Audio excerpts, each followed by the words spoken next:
நின்றுட்டு இருக்கும்போதே தலை சுற்றி கீழே விழுந்துறாங்க டாக்டர் அப்படின்னு சொல்லுவாங்க. அவங்களுக்கு 2 முக்கியமான காரணங்கள் இருக்கும். தண்ணீர் கம்மியாக குடிக்கக்கூடிய நபராக இருப்பாங்க. லோ பிபி ஆகிடும் அதனால் அவங்க. ஸோ நல்ல நியூட்ரிஷியஸான ஃபுட்டு வந்து எடுத்துக்காதனால எலக்ட்ரோலைட் இம்பேலன்ஸ் வந்து அவங்க பாடியில் இருக்கும். ஸோ சோடியம் வந்து குறைவாக இருக்கிறது, பொட்டாசியம் வந்து குறைவாக இருக்கிறது, நீர்ச்சத்து வந்து கம்மியாக இருக்கிறது.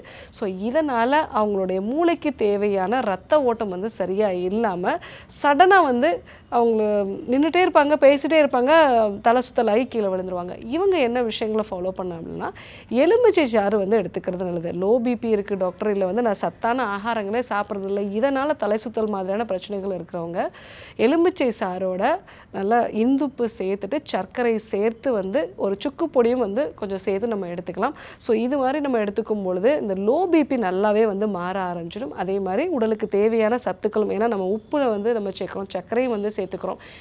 அதே மாதிரி எலுமிச்சை சாறு வந்து வைட்டமின் சி வந்து அதிகமாக இருக்கிறது, நிறைய வந்து உடலுக்கு தேவையான சத்துக்கள் வந்து அதில் ஆன்டி ஆக்சிடென்ட்ஸ்லாம் வந்து இருக்குது. ஸோ இந்த எலுமிச்சை சாறு எடுத்துக்கிட்டிங்க அப்படின்னா லோ பிபினால் வரக்கூடிய தலை சுற்றல் அப்படிங்கிறது வந்து சரியாக ஆரம்பிக்கும்.